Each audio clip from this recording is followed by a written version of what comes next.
I'm Preece and welcome back to my channel. I feel like I haven't talked to you in a while, so hello, it's nice to see you. You may have already watched my videos. I have done top 10 Disney cruise line tips. I've done my top Walt Disney World tips. So now, of course, it's the turn of Disneyland Paris. So I've got my top 10 tips ready to share with you. There might actually be a few more. Let's see how we go, shall we?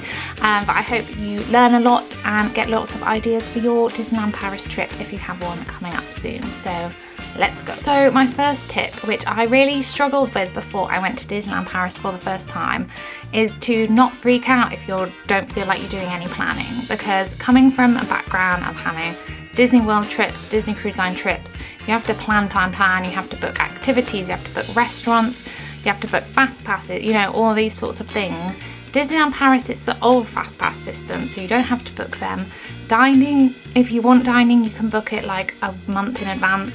You know, you can even just turn up on the day and you can normally get a table, especially if it's at quite a time. So there really isn't much you can plan. You can look up restaurant guides, you can look up reviews of the rides to make sure you know if you want to go on one or not. You can look up how busy it's likely to be at that time of year, if there are any like French or English school holidays that you should be aware of. But other than that, there ain't much planning to do. As long as you've booked your hotel and you know how you're getting there, that's it. So tip number one is like just relax and everything will fall into place. You do not need to plan too much, which I know is very easier said than done if you are anything like me who loves to plan all the time. Tip number two is I personally find the Eurostar incredibly easy and smooth. It just even baffles my mind that it is so quick and so simple. I know that I am coming from a sort of privileged position for the Eurostar because I live in London and it's super easy for me to get to St Pancras station. So my overall guide would be, if you live in sort of the general London area, or you know, the wider sort of range where you can get in by train in like pretty easy to King's Cross, definitely get the Eurostar. But if you live further afield and you'd have to travel all the way down to London to get the Eurostar, I think it's easier to fly. So that's an easy way to sort of differentiate it. For the Eurostar, for me, it's you only have to get there half an hour before instead of an hour or 2 hours. You go through security super easily, you have your seat reserved, it's really easy to get on the train. Trains normally run really smoothly. All you have to do is like find your reserved seat, get in it, you're sorted. You can take as much luggage as you want. You don't have to worry about that as long as you can carry it. I find it a lot more relaxing. You get to see nice things out the window. And the best part obviously is that you arrive into Marne Valley station, you walk outside and you can literally see the Disney Village right there. So it means that if you're staying in one of the preferred Disney hotels, you can literally walk from the station to your hotel, which is crazy. Otherwise it's only a short bus ride away and the buses are literally outside the station. It is so easy, honestly. When you're looking at buying tickets, you probably wouldn't look at an annual pass if you're not thinking of going back multiple times in a year. Actually, it might work out better value, especially if you are doing a longer trip. If you're doing 4 nights, then I would say it's probably best to get an annual pass, because then you'll also be getting discount off the merchandise. Some passes get you discount off food as well, and some get, like the ultimate pass now gets you so much stuff. It's really good. Definitely look it up, especially if you're thinking of coming back again. The annual pass is such good value. I paid, I think, 180, 190 euros for my pass for a year, and I got 3 trips out of it. I literally got about 14 days in the parks for 180 euros, which is such good value. It's like crazy. And I also got 10% off food and off merchandise as well, which is another great saving. So it probably only cost me about £10 per day to go to Disneyland Paris, which is just crazy compared to other Disney parks around the world. If anyone in your group has an annual pass, they can also sponsor you, so you can get a bit of money off, and then if they get a certain amount of sponsors, they get extra time on their annual pass added on for free. So it's a good thing to look at. You get money off, they potentially get more time with their annual pass, so definitely look out for that. If you really want to try, you can there's like Facebook groups and things where you can find people who are looking to sponsor on that day, so you could like try and meet up with them but that might be more hassle than it's worth, so I'll leave that one up to you. Next one is that I know one of the major benefits of staying in a Disney hotel is that you get extra magic hours, and I'm sorry to break it to you, but it ain't all that. I'm sorry, it's not that good. So for extra magic hours, the parks open at 8 and then officially they open at 10 for everyone else. So you're thinking like, woo, 2 hours of like extra time in the parks, but let's be real, the vast majority of people who come to Disneyland Paris for the day are staying in Disneyland hotels, so it isn't giving you a massive advantage. I found that extra magic hours were actually busier than regular times in the park because they only open specific areas of the park. It's not like everything is open. Fantasyland is super busy. Now they have opened the studios as well, so that is very useful. I would say Studios Extra Magic Hour is useful for Crush, and that is it. But that is actually a really good benefit. I mean, obviously if you get them included, like make the most of them, but just don't have sky high expectations. I find that in the evenings is actually quieter than the mornings. Like we walked onto Pirates with an under 5-minute wait and 2 evenings when it had been like, you know, over half an hour in the day. So definitely think about what you want to do last thing in the evening as well as first thing in the morning. First thing in the evening. So yeah, following on from extra magic hours from 8 till 10, they're not really. Okay, this is very weird. Apparently the parks open for everyone at 10 o'clock. They don't, they open at 9:30, and this is not publicised anywhere, but every day they open at 9:30. So we would get into the queues for about 9:20, 9:25, and then as soon as it hit 9:30, sometimes even earlier, they would let people go through with their regular tickets. So you didn't need to be in a Disney hotel for that. Also beware, one day we saw people queuing at 9:20, and I really did not know what they were queuing for. Turns out they were all people who were queuing for extra magic hours. We just walked on past because obviously we weren't waiting for that, and we ended up getting in before them because they opened the gates at 9:30. All those people thought they had to wait until 10, so we ended up getting in first. So it's just be aware, and obviously it's really useful if you're not in a Disney hotel because you will know to be there at 9:30 and you can get in before the extra crowds come. So that's very, very useful. In terms of food, I have quite strong opinions about Disneyland Paris food. I'm sorry, I think it's generally very bad. But that's in comparison to Florida where the food is like really, really good. My recommendation really is that the sit-down restaurants are massively overpriced. You're talking about 50 to 75 euros for a sit-down meal. I mean, in Florida you can get a character meal for about $25, so it's literally double the price. And also the food quality is not fab either. I'm not an authority on that by any means because I have not eaten at many of the table service restaurants because of the price. It just like puts me off. I just don't think it would be worth it.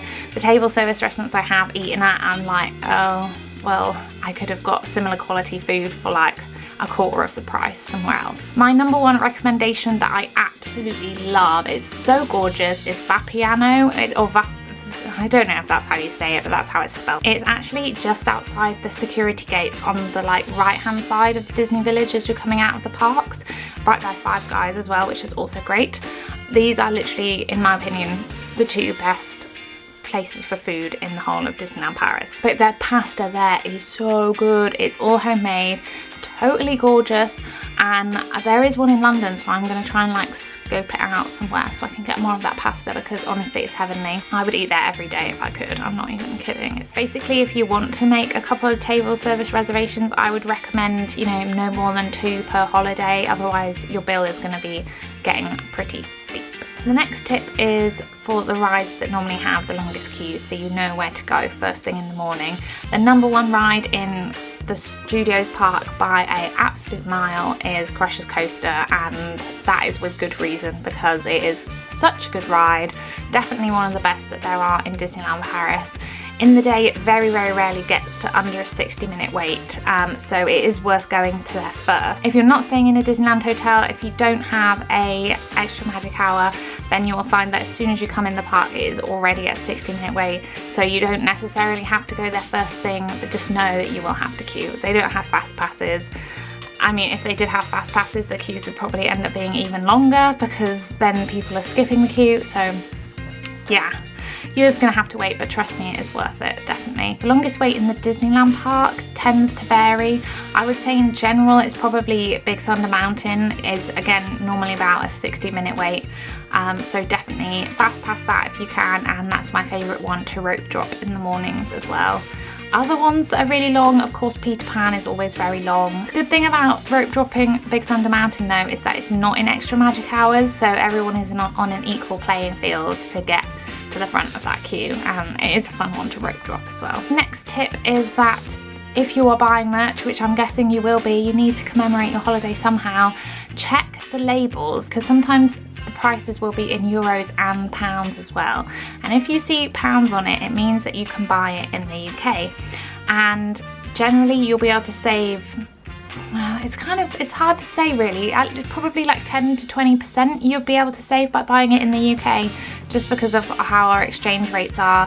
Everything in Disneyland Paris is quite expensive if you are coming from the UK. Not too expensive, but it's more expensive than we pay here. So before you buy anything, just check, like, see if you can get it on Disney Store UK. You could get it delivered to your home. It might even be already there waiting by the time you get back, and you could save a good bit of money. I don't find the Disneyland Paris merchandise overall particularly inspiring. They have some good bits, but you don't need to have a massive merchandise budget to be able to buy everything that you want, unless you go off the rails a little bit. I think I literally only bought 2 things last time I went. Actually, one of them, which necklace? Yeah, this was one of the 2 things that I bought on my last trip. This necklace and a Winnie the Pooh key ring. So that sums me up really. Don't be afraid of park hopping regularly, because it literally only takes about 10 to 15 minutes to go from one park to the other, and by that I mean like literally by deciding to leave to getting in the next park will only take you about 15 minutes. They are quite small parks in general, and the walk between them is definitely no more than a 5 maybe 10-minute walk if you're at an amble. But yeah, it's really not inconvenient at all. So if there's a show that you want to see happening in half an hour in the Disneyland park but you're in the studios, you can make it if you want to. Like, don't be put off like, oh, we're in the studios today, we've got to stay here, or, you know, only like going over once, but like going back and forth is really not hard. So don't let that put you off when you're in the parks doing your daily ride planning. One thing that I found really useful is following a Twitter account called Edie92, and when I am there I always set them so that their notifications are on. Some days they're really on it, and other days they're not so much, but basically they post whenever a character pops up. It is not a scheduled character to meet. So for example, we got to meet Maleficent on our recent trip, which was so cool, and that was because we saw where she was meeting because of a tweet that they posted. They had like the picture, so we identified where it was, where the background was. We went over there, looked around for a bit, and lo and behold, she came out for another set. So that was really good. Some days they just don't really post much at all, especially like character related. So that our last day they were posting constantly, but then other days they hadn't posted at all. So yeah, just keep your eyes out for characters. Actually, I'm going to add in another tip, because the characters at Disneyland Paris are so good. There are so many random meet and greets that pop up that you don't expect to see. They're not on the timetable, and there are clear hours when they're most likely to be there. I would say the hotspot for characters, this is the thing, is sort of 11:30 to 1:30. This is your main window when characters are going to be popping up, and there are some certain locations where they are more likely to pop up than others. Fantasyland, they will just be all over Fantasyland, all sorts of places. One of my favourite places to see them is by the little boat and the little train. They have French names, but you'll know what I mean when you're there. And also behind the castle, that's where we saw Maleficent, so in that sort of little courtyard area. Also in the Disneyland Hotel, in the lobby up there are normally characters meeting daily. The only thing is that it takes a bit of time to get there, and obviously you have to like go out of the park, but it's not too inconvenient. And then the other main place is when you just walk into the studios in the area that's called the front lot. There's normally a lot of characters there. Sometimes you can even see like 3 or 4 characters that come out together in that area. Definitely around those times be like looking out for characters, keep your eyes peeled, go to a couple of those like most common spots and see if you can see anyone. And they have like really cool like rare characters come out sometimes, which is I think one of the best parts of Disneyland Paris, is that their characters are so on it. Speaking of characters, you can see so many of them in the daily parade. It is on every single day. Currently it's at 5:30. I feel like they change it seasonally slightly. But I recommend in low season you get a spot about half an hour before. The characters are all really into interacting with the audience, or interacting with the crowd. So if you get a spot on like the front, so you're like up against the rope, you're definitely more likely to get you know, kisses from the characters, waves, and then like having fun, like saying hello, which is so fun. If you are there in the summer or in school holidays, I would say generally get there about 50 minutes before. This is again, if you want to get on the front row. If you just want to like see it from afar, if it's just you don't have any kids who need to see clearly, like you can just rock up 5 or 10 minutes before. But we really like waiting it out to get the best views. It's so fun. Oh, honestly, the Disneyland Paris parade I think is one of my favourites of like all time, which is saying something because I have a lot of parade favourites, so you will enjoy it. Yeah, so those are my main tips for Disneyland Paris. I hope that if you are planning a trip or thinking of maybe going soon, that they were very helpful for you, that you learned something new. If you are going soon, let me know in the comments, as I'd love to hear about your trips if you're planning one. Oh, it would be also really good if you had any tips that you could share with other people, so we can get a bit of a tip roll going on in the comments. So thank you very much for watching. I hope this was useful, and I will see you next time for more Disney content.